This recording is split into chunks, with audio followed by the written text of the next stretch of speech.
This wildcard recap edition of the MLB Gambling Podcast on the Sports Gambling Podcast Network is brought to you by Game Time. Snag the tickets without the stress. Use promo code SGPN on your first purchase to save $20. Download the Game Time app. Use the promo code SGPN. We're also brought to you by Underdog Fantasy. Underdog has just added Pick'em Scorchers, where you can win 100 times your money. That's right, turn $5 into $500 in one game. Plus, every Sunday, they're giving away $100,000. Use promo code SGPN in Underdog Fantasy for a 100% deposit bonus up to $500. And finally, we're brought to you by Hall of Fame Bets, the sports betting research platform for parlays, player props, and game lines. Download the Hall of Fame Bets app or visit hofbets.com. Use code SGPN to get 50% off your first month and start making smarter bets today. Welcome, everybody, to the MLB Gambling Podcast on the Sports Gambling Podcast Network. My name is Malcolm Bamford, coming from a delirious Newcastle upon Tyne in the northeast of England. Today is Thursday, October the 5th, I believe. And myself and Scott Reichel are going to have a little look around the wildcard games. We'll have a little look at the four teams who went out and what we think that means for the future. And also the four teams that went through, how they're going to go the rest of the series. But good evening, Scott Reichel. Those wildcard games went quick. They did, because we were hoping to get at least one elimination game, win or go home, and we didn't get any. So a little bit anticlimactic, but I do think the better teams won, or at least you can make an argument that Milwaukee was the better team, but they didn't play like it because they can't hit with guys on base. Kind of same with Toronto. I picked Minnesota to win that series. I thought that was pretty even, but Minnesota at home, very solid, really bad on the road. They took advantage of that. But overall, I had a pretty good wild card overall round. Ended up sweeping the last episode I was on. Did the Game 2 show, and I had the lock being the first 5 under 4 in that Brewers game. I don't know how it got there. You 2 runs in the first inning. Then Arizona scored 4 in the 6th inning, which was not my problem. So that went under. And then I had the Phillies on the run line in the night portion as my dog. That was like plus 140. It was stealing. When we previewed the round, we said straight up that we don't think Miami's going to beat Philly, and I thought Philly was going to sweep. I know you gave Miami more of a puncher's chance than I did. Yeah, definitely. But I thought Philly was going to bury them, and they did. So can't really complain. How's your wild card round? My bets were okay. I went 2 out of 4 on the series winners, but one of those was Arizona at plus 155, so finished with a little bit of profit there. I did okay back in some unders, which was an angle I know you were quite keen on. I took Arizona last night with Zach Gallen. So, yeah, finished okay. I probably finished about a unit up. Matthew Hennings first in the chat saying he's about a unit up in the World Cup, in the wild card round. So, yeah, that seemed about right. I have been, Scott, wildly hungover today. I'm not a well man. I don't know if you can detect it in my voice, but the last hour or so, I've really had to drag myself around to come on. Do you have a British hangover cure? Last night. Would you like to share? Sorry? Do you have a British hangover cure you'd like to tell the people? No, I don't have one. You got nothing? Okay. No. I wish I did, because I really struggle. Since I got old, it wipes me out for the day. So I already knew I would be bad today. So I took the day, I cleared my diary, I cleared everything away. So I knew I couldn't do anything, but I slept. I slept till 1 p.m. I then went back to bed and slept till 3 p.m. I then slept till 6 p.m. and then I've had a bath, and now I'm sitting here at 10 past 10. And I nearly feel human now. I've had a slice of pizza and a cup of tea, and I'm just about back in the game. But yeah, it was an unbelievable day, unbelievable atmosphere. There was lots of Parisians knocking around Newcastle. I got to practice my French on a few lads in the pub. And then obviously Newcastle were outstanding and won 4-1, so it was brilliant. But I did get, the reason I'm talking about it is, I'm going to talk about it forever. But also, I got quite a lot of nice messages off people from around the network who knew I was going. So either Premier League podcast listeners, but also a lot of MLB people who either DM me on Twitter or tag me in stuff on Twitter or were in the Discord channel and said congratulations and they hoped I was having a nice time, etc. So I appreciate everybody who did say congratulations and well done. and it was lots and lots and lots of fun. Loads of stuff coming up this week, actually. There's a Premier League show live as we speak for the weekend games. And then we've got the NFL pre-game show, which is a new, I think we're going to call it Bangers and Cash, Scott, we've gone for, which is a nice touch because Barry had his Bangers and Mash on the show last week. So that's round about 9:30 Eastern time, maybe 8:30 Eastern time on Sunday before the Jags-Bills game. And then that game, I think, is at 9:30, so I'm assuming the show's at 8:30. Yeah, that'll be right. Okay. As far as the baseball is concerned, I think everybody is going to come on tomorrow night. Lonte, Moonaf, Dylan, as well as us two, and have a look around the divisional series and all the game one. So you'll get your big baseball fix tomorrow. But as it stands now, as I said, we'll just have a look around these very quick wildcard series. We'll start with Texas sweeping the Rays. And I want to start with the Rays, Scott. Until they scored a garbage time run last night, they'd gone 33 innings in playoff games without scoring a run, stretching back to last year as well. And I think this, with Tampa, it kind of sparks the age-old debate about, almost back to the Moneyball thing, about a very analytical team not being able to get over the finish line when it comes to playoff baseball. Now, so for example, they had an entire lineup of right-handed batters against Jordan Montgomery the other night. Jordan Montgomery pitched absolutely beautifully. He ran through them rapier-like. And they made a ton of errors as well. They made 4 errors. I think we said in the Game 2 preview, they made 4 errors that game, which is probably more than they made the previous month. But the injuries killed them. I get it. McClanahan, Rasmussen and Springs would probably be your SP 1, 2 and 4, or 2, 3 and 4. Juan DeFranco for spurious reasons. And that did well, that was the main loss. You're mentioning the pitchers. The pitching, I know Eflin wasn't great in Game 2. You scored one run. Like the pitching didn't matter. Like you couldn't hit. You needed Juan DeFranco there. They couldn't hit. Now they've got a load of their players up for arbitration as well. I know Randy Rosarena's up there. So it's a bit of a crossroads for Tampa Bay. But I mean, on what side of the fence do you sit here? Was it the injuries or was it the fundamentally flawed sort of system that they employed? Well, it's really tricky because I can't blame them for the system because the team doesn't spend any money. They're one of the cheaper organizations in the league. That's why I was low on Tampa. I called them frauds halfway through the year because they went by the trade deadline and did nothing. I thought they needed another bat, and I criticized the lineup for overachieving for the first couple of months, and that's why they slumped for about a month because they couldn't hit. And I just thought it was going to fall apart for them. But you're looking at what Tampa did last year. They scored 1 run in 24 innings against Cleveland, and they got swept. And they came out and scored 1 run in 18 innings this year. So if you're doing the math, that means they've scored 2 runs. You said the garbage time run. There was a stretch there. They had 1 run, basically 40 innings of playoff baseball. You know how insane that is? 1 run? You can accidentally get 1 run. Like, that's nuts. So it's tricky because a lot of teams use the same analytical approach. But that's also you mentioned Moneyball, that's kind of the depressing end of the movie. Because the entire point is they're going to go on this massive winning streak. They're going to shock everybody. Had to work out. They lost to Minnesota in the first round. And then you had the narrator going, you couldn't build the team on paper. They're not fundamentally sound. And then you wonder if you wasted 2.5 hours watching the movie because they didn't win anything. That's kind of the point with Tampa, where Tampa has to play a certain way because the front office doesn't spend any money and nobody goes to their games. So they're not getting any ticket sales either. They're doing what they have to do. I still think Cash is a good manager, but they're built to be a regular season team because of their consistency and their pitching. The problem is you're looking at the NFL, for example. I want to just draw a comparison. The NFL used to be defense wins championships. That was the common cliche saying you'd hear in every sport. You need a great defense in order to win. Football kind of changed because you're looking at Brady and Mahomes now. If you have an elite offense, you can win the Super Bowl. It's mostly an offensive league at this point. I think baseball is the same way.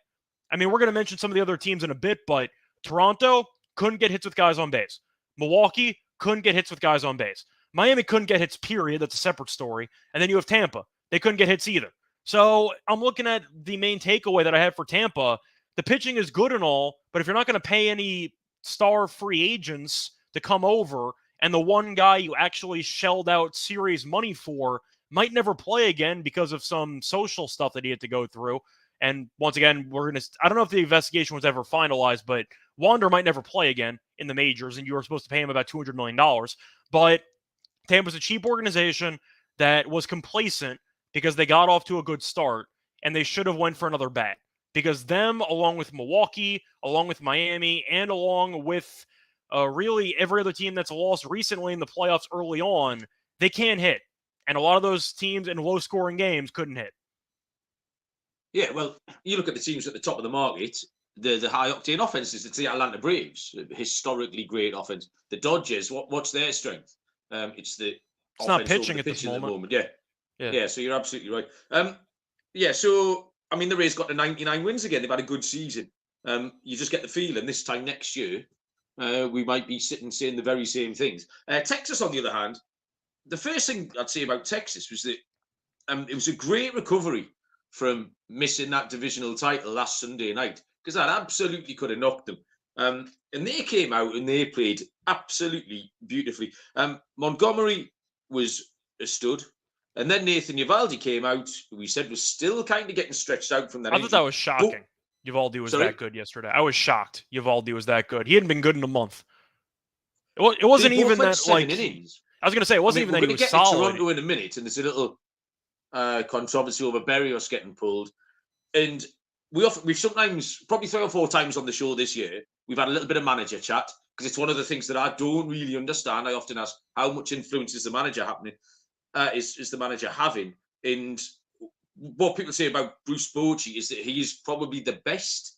And I don't know if we saw a little window into that last night, where over the last 2 nights, where Montgomery and Eovaldi have both been dealing, and he just let them go. There was none of this pulling them after 72 pitches, pulling them halfway through in inning. Just let them go. We knew they had dangerous bats. Adolis Garcia did bits. Josh Young was great. He had, I think, 3 extra base hits maybe last night. I think they've got an excellent chance going forward against Baltimore. We'll throw the lines out for those in a little while. Max Scherzer threw a bullpen session, I think, today or yesterday, 45 pitches. So given a few more days, you might see Mad Max kicking around as well. Trev has joined us late, but he's better late than never, Trev. Good evening. So Texas, I'm quite pleased for them. I think they deserved a bit of a run after the season that they've had, but there's a lot of potential still in what Texas is doing, Scott. Well, Texas versus Tampa is the perfect example of what I was saying before. Tampa doesn't spend any money, and Moneyball is important, but you have to at least acknowledge Texas spent a bunch of money on a lot of guys. Now, some of them got hurt with DeGrom and Scherzer. I get it. Yeah. The point is they're willing to spend. You need to spend money if you want to win in baseball. I'm trying to think of the last low-budget team to win a World Series, and the first thought's going to be Kansas City, because they had a lot of homegrown talent. They were growing through the draft, and then a lot of their players got poached for a lot of money by other organizations. But they were all homegrown. Houston was homegrown, but a lot of their guys got paid a bunch of money, so they had a lot of high-quality talent. That was really the story for me. It was just that Texas had more talent, and even though they were a wild card team, Garcia would be the best hitter on Tampa by a country mile. You're looking at all the other options they have. Even Carter. Like, Evan Carter came out of nowhere in September, and he was fantastic, and he was great in the first 2 games. Had a homer, which is kind of the backbreaker homer in Game 2. Would he already be like a top 3 hitter on Tampa? Probably, based on what we've seen lately. It's a spot where the payroll is such a big difference between these 2 teams that even though Tampa had the better record in the regular season, you looked at Tampa and said they got a shot to get upset here because Texas has the talent. If the bats get hot, they're going to win. And the bats got hot, and Tampa couldn't hit the ball, and Texas won. And I do think, once again, to touch upon your point of how dangerous Texas can be, the lines did come out for the divisional series, and Baltimore with home field is only -110. It's a pick 'em in the series. So they think Texas has a pretty good chance of pulling off the upset. I'm not sure if they're going to, but I'm not surprised the lines are around pick 'em. I thought that Baltimore would be favored like -120, -130. but it's minus 110 apiece. So Texas, as you said before, might be live to make the ALCS. I'm looking at my book here, Scott. I've got Texas plus 105 with the Baltimore minus 120, the lines that you've kind of predicted. So if you do fancy Texas, and I think I probably will be taking Texas in this spot, although I'll see what cases all you boys make for me tomorrow night before I make a final decision. We'll move across. I'll tell you about game time. If you are looking to get some tickets for the MLB playoffs or indeed anything else, game time are taking the stress out of that. You can get tickets for sports, music, comedy, theatre, killer deals on last-minute tickets, and the best price guaranteed too. Flash deals.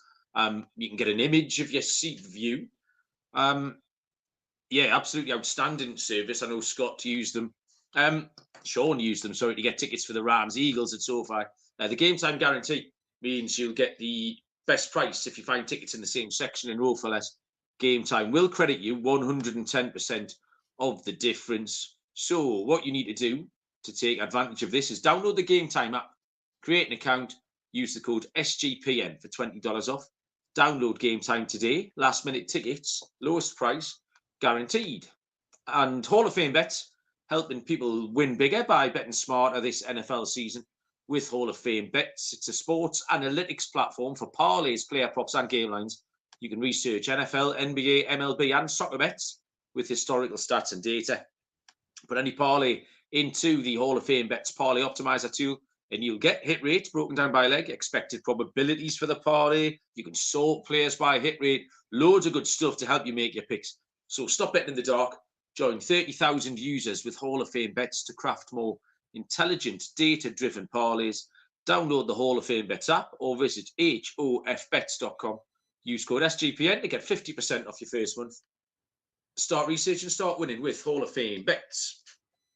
Okay, so we'll move across. Toronto Blue Jays swept by the Minnesota Twins. Was there a more Toronto Blue Jays thing that encapsulates their entire season than Vladdy getting picked off at second base when they could possibly have reignited that flagging season, Scott? I mean, if you looked in a little pictorial dictionary, if you looked up the Toronto Blue Jays, there'll just be a photograph of Vladdy getting picked off at second base. And that tells you everything you need to know, I think. 2 outs, 3-2 count. Picked off second base. I'm surprised that actually doesn't happen more often. I actually thought of that about a year ago, where I'm surprised that they don't try to backpick the non-lead runner, because they usually get a running start following the second guy. I feel like you could always backpick him if you could sneak the guy over to the base. But yeah, Texas showed what you can do when you have a lot of talent, when you take advantage of your opportunities. Toronto showed what you cannot do when you have good talent who construct bad at-bats. It's, once again, why we've roasted Toronto all year long. We thought they were fraudulent. We know the manager is not any good. We'll get to the Barrios situation in a second. Truth is, they didn't score a run anyway, so I'm not sure if it would have mattered. But still, just so many bad at-bats. So many bad at-bats where even if it's one thing if you get out. Like, it's difficult to get on base, I get it. At least have a game plan when you walk into the batter's box. Toronto had nothing. They weren't even close to anything. They just kept getting guys on base, and you're like, all right, he's going to strike out or pop up the first base. They couldn't get any key hits at all. Vlad Jr. had a hit, but then, of course, he got picked off second base. But the team, as a Yankees fan, I could testify about it. I'm not going to sound like a hater because Toronto made the playoffs and the Yankees didn't. Toronto talked so much shit for the last 2 years about how that was the trailer and this is the movie. What movie? I remember. What movie we watching? You go straight to DVD? Go straight to Blu-ray? Blu-ray's still a thing? Like, they talk so much trash. They haven't won anything. To go through the fun part about this, Minnesota had lost 18 straight in the playoffs, and I picked Minnesota to win the series. I do think it's a passing of the torch because Toronto now has lost 7 straight playoff games. So we're going to see if they can get to 18. We'll see what happens, but it just tells me that a lot of young teams in a lot of sports talk a lot of trash because they feel like they are ready to make the leap. It's easier said than done. Stop talking trash. Stop trying to tell everybody you're the next big thing when you have nothing to show for it. Win some games, stop talking trash, and try to actually produce for once, and maybe you'll win. But it just seemed like Toronto was a fake tough team that was fundamentally soft. And I don't know why they never at any point made any adjustments, because I'm not an expert, but we've said this several occasions. In fact, we've probably flogged this horse to death over the course of the summer. But the adjustments were there to be made, and it was just a refusal to do it. An absolutely stubborn refusal to do it. So yeah, I mean, that's 3 playoff series sweeps in a row, and they've got some decisions to make here. Matt Chapman's been poor and is now a free agent. Hyun-Jin Ryu is a free agent. Big question mark about the manager. You said we'll get back to the Berrios thing. Berrios was pitching beautifully, but he was also feeling it. Getting back to that conversation about analytics and players, Berrios' body language. Fucking hell, I wouldn't have dared walk out to that mound and dragged him off.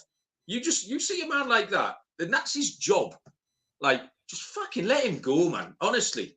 And well, that goes back to what you said before. I mean, what was you're not sure what managers do anymore, which is a fair point, because I don't think that was the manager's decision. I think that they had people in the front office upstairs, analytics team, that told them it's time to pull Berrios. And once again, he's the manager, but he doesn't actually manage anything. So I don't know what the point is, besides being a figurehead.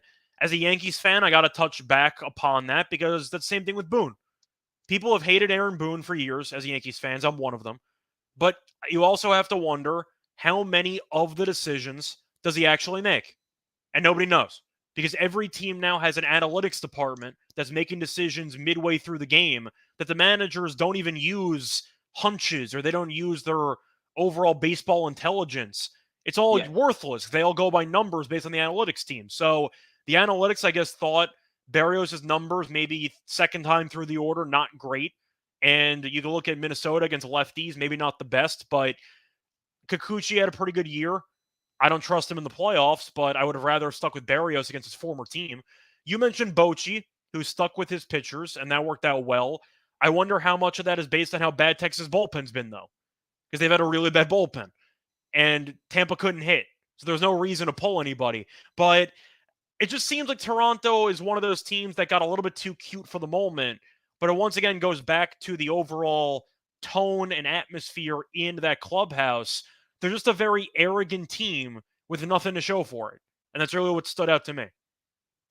I mean, analytics made that decision. They put in Kikuchi, who's a starter, in the middle of an inning. There's no analytics there because there's no evidence there. There's no body of work to say. There were also no lefties. The right man. Sorry? They brought in Kikuchi to pitch against a bunch of righties, which I don't even understand either. Just all a little bit baffled. So we get to the winners then. Obviously, not burying the lead here. I thought Minnesota were great. They were. I got them right. I felt good about them for the main reasons. One was that they were healthy and in form. I thought that was really important. I did like that pitching, and it wasn't just the pitching 1-2. As it happens, that was good enough. Pablo Lopez did okay. Sonny Gray was great. And you've still got Oba, Maeda, Ryan. We mentioned Louis Varland. So loads of options. And yeah, Minnesota were a good price. I was happy with them. I thought they were a bit of a sleeper. I'll be betting them in this series against Houston, Scott, I think. I am going to go with Houston, but I'll save that for the next show we're going to be on. But yeah, Minnesota was very solid. Did what they had to do, which was defend home field, which they've been very good at all year long. The pitching was solid. I don't know how anyone hits Duran. He's got the filthiest stuff in the league. I don't know how you touch any pitch he ever throws, but he shut the door in the 9th inning. Nothing more to add there. Minnesota got some big hits from Lewis in game 1. Game 2 was Correa. And Correa, I know that a lot of people don't like him because he was the captain of Houston during the whole trash can scandal, whatever, but I'm going to criticize Toronto for a lack of leadership. As much as I dislike Correa as a Yankees fan, he's a very good leader. And you could sense it because he's been there before and he gave them a certain jolt that they needed. And it felt like Toronto had nobody willing to rally the troops. It looked like Toronto was looking around trying to wait for somebody to step up and nobody stepped up, you know? You've mentioned the 2 players that I've got written down in my notes. Royce Lewis, who, lest we forget, was a 1-1 in the draft. So obviously a lot of talent in there. And then Carlos Correa was, I mean, he was integral in that pickoff play. That was pretty much his doing. He instigated that. It was proper real captaincy stuff. So yeah, looking forward to see how they go.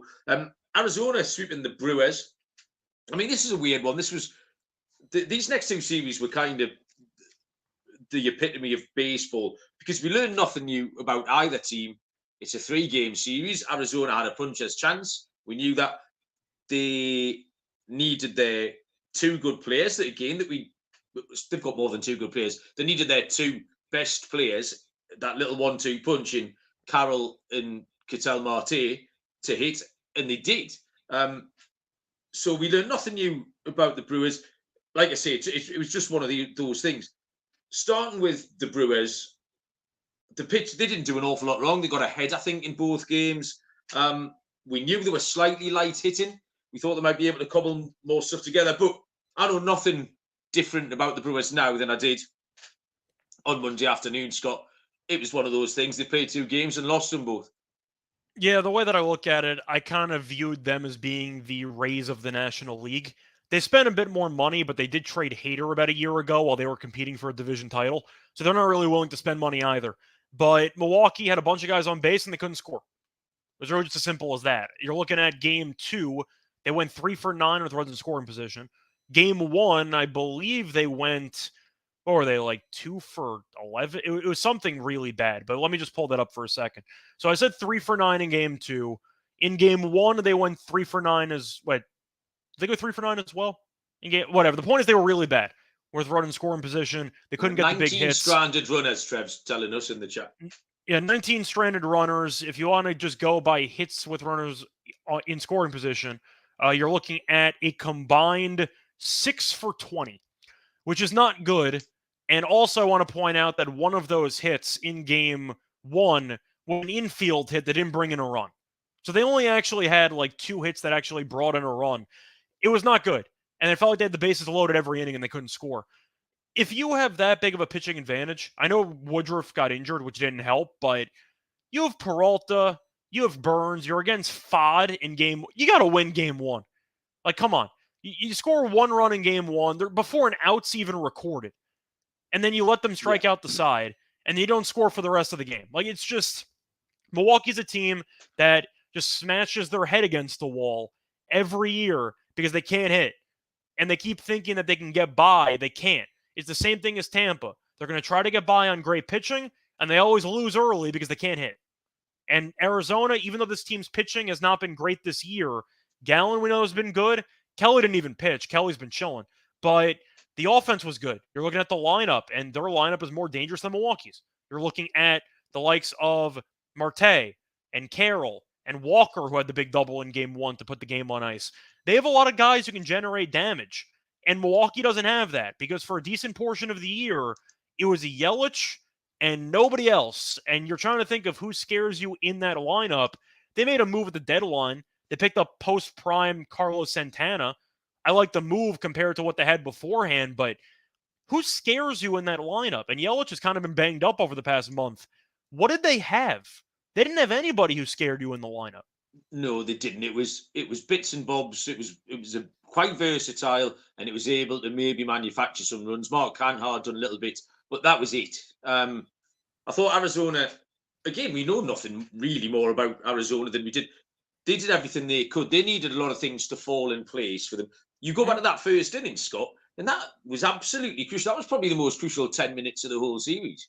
Because it gave Arizona a little bit of hope that they were in the series. If they'd walked out that first inning 4-0 down, which they easily could have done, that might have just been it. It might have just that little bit of enthusiasm for them gone. Then all of a sudden, back to back, Marte and Carroll. I mean, Brandon Pfaadt, and we knew what he was capable of. We've seen him throw 7 scoreless this year, so he was going to be a danger, and he did get the chance to settle down, and then he did okay. Well, he did okay, but what did he pitch? He went like 3 1/3. Like, yeah, he didn't pitch that long, but I'm just going to put it this way since we're criticizing the offense. I also want to criticize Corbin Burns. Your team can't spot you a 3-0 lead at home, and then you just immediately give up 5 runs in the first 5 innings. Like, that can't happen. Burns has to be better. As a Cy Young winner, you have to win that game. If you're up 3-0 with Burns on the mound, that should be 1-0 for Milwaukee. Yeah. So Gallen was great. We knew he would be. As you said, Merrill Kelly's had a little breather. He didn't get the pitch. So Arizona will still be very live in They go to the Dodgers now, I think. I don't think the Dodgers will be thrilled about having to face Arizona. Again, Arizona Really? will need You don't think all so? the pieces to fall in place. But yeah, why not? And I'm at least I got one of my fancy price tickets through to the next round, so I'm You don't still think the alive there. Dodgers are happy to see Arizona compared to Milwaukee? You think? I think they are. I mean, the main problem you have with the Dodgers is the pitching staff. So if you want to talk about pitchers getting hot and maybe finding a way to win, the Dodgers own Arizona every year. Yeah. Like it's the same story in that division. Now you can make an argument like last year, the Dodgers own the Padres, and then the Padres beat them in a playoff series because there's a familiarity there because they face off X amount of times a year, double-digit times a year. But if you're asking who I think the Dodgers would rather face, I think it'd rather be Arizona. Yeah, you may be right there. We've got Philly and Miami to cover. I'll tell you about Underdog Fantasy. The best way to play alongside your favourite football teams this season. Underdog has just introduced Scorchers. Go 5 for 5 in Pick'em Scorchers. Enjoy a spicy 100x payout from now until October the 4th, which was yesterday. Excellent. Underdog is matching 100% of first deposits up to $500. $100,000 Sundays continue on Underdog Fantasy. 10 lucky players win 10 grand each. Scott, I've got my pen out. You need to give me a higher or lower player prop for tonight's NFL game. Watch along, make your picks, and maybe make a little cash on Underdog's mobile app or website at underdogfantasy.com. When you sign up with the promo code SGPN, Underdog will double your first deposit up to $500. That's Underdog Fantasy, promo code SGPN. Where's the Reichel millions going tonight, Scott? What am I writing down? I'm going to go with the don't fix what isn't broken philosophy. Give me the higher than half an interception for Justin Fields. He's had at least one reception every game. He's had at least one reception 8 of the last 10. If you're expecting Washington to win, Chicago might have to abandon the run. But I'm expecting Fields to do something dumb with the football, which is a pretty safe bet. I've got a crafty one for the weekend, which is the under rushing yards on Christian McCaffrey. Okay. Scott, that's my okay. Little shrewd play for everybody. Fill your boots on that against Dallas. Philly Miami. Again, like a standard baseball series where Arizona could go and shock the Brewers 2-0. If that happened in the middle of the season, you wouldn't bat an eyelid.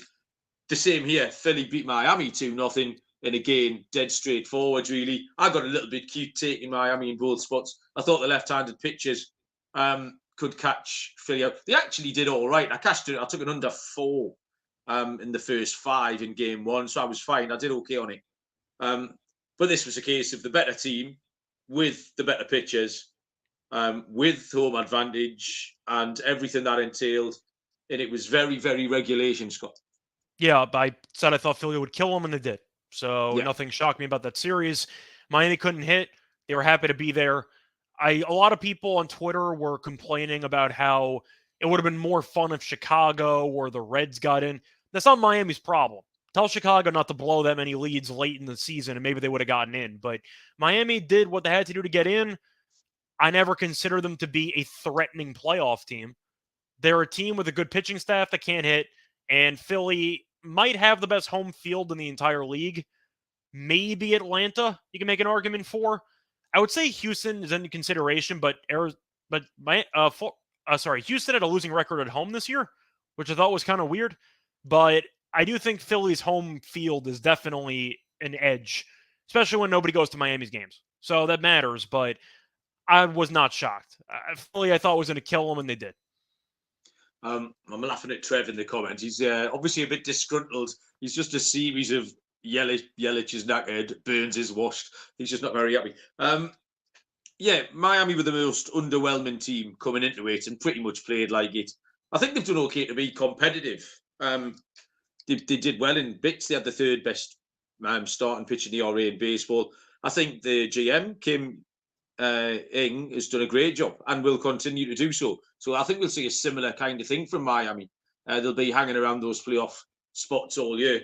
And I did want to mention, so at the top of the show, talking about Tampa, Matthew in the chat mentioned about the supporters being there or being not there. And you've just said this is nobody wants to go to the bank. I mean, they are 24-11 in playoff games at home since 2007.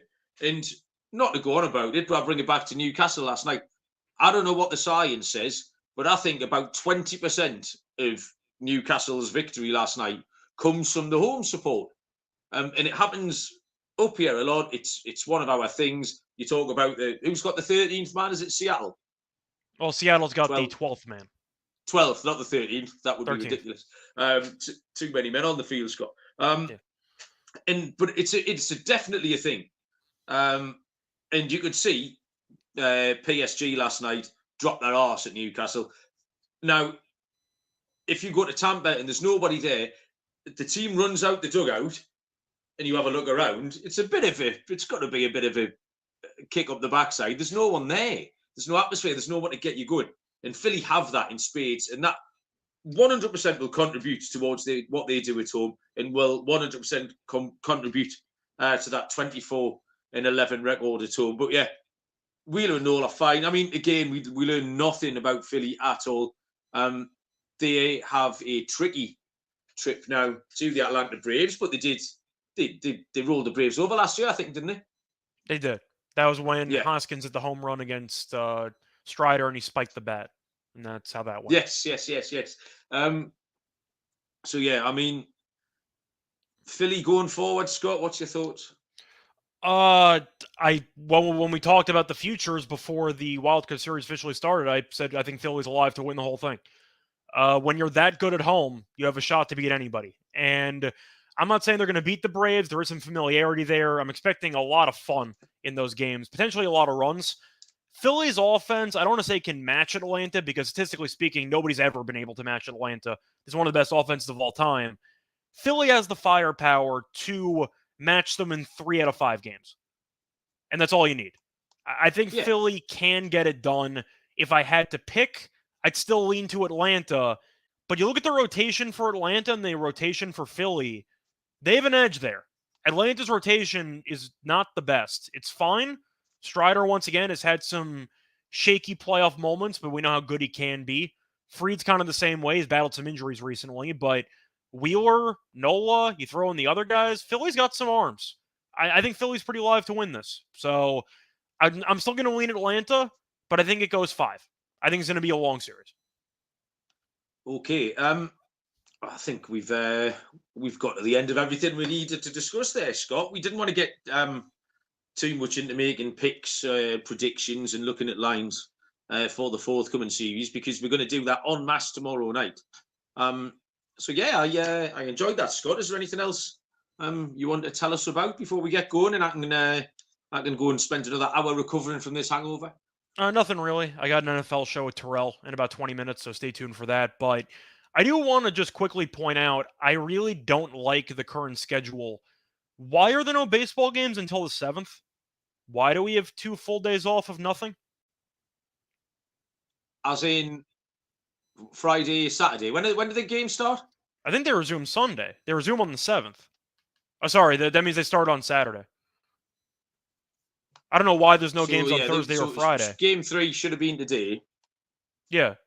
I guess you wanted an off day after Game 3, but I feel like you could have played Friday. Yeah, maybe. It's probably a travel day, I think, maybe, for some people. But no, I'm quite happy to drag it out, Scott. It doesn't affect me. I was struggling to catch up. I came in last night. I was bouncing off the walls. And I haven't checked the baseball scores at all. So I was trying to catch up and read the box scores and stuff like that. And I had no idea what was going on. Yeah, but I'm looking forward to tomorrow's show to get everyone's vibes and making some picks as well. Hopefully, I'll get my Justin Fields interception in. And then I'll have a little war chest to throw at some of these MLB props. I think you gave me a loser last week with an interception, Scott. So you're in the hot seat. This is your last chance. Otherwise, it's back of the queue for you. Thanks, everyone who joined that was us, not me. Trev and Matt. I don't think that was me last week. I think that was Dylan. I don't think that was me. Are you sure? You kept out here. I've got it written down here somewhere. Don't make me go back through my notes. I'll find it. I don't fully recall if that was me or not. I don't think that was me. I was barely on the MLB show last week, so I'm not sure if that was me. Doesn't sound like you. I'll have a look through. Ooh, I've got Adam Thielen written down here. That was definitely not page me. Of baseball that was not scores. But I think that was my pick. Anyway, it's not important. Yeah, back tomorrow. Join us live at usual time, 10 p.m. Eastern. Sorry, 10 p.m. my time, 5 p.m. Eastern. And until then, we will see you down the road. Cheers.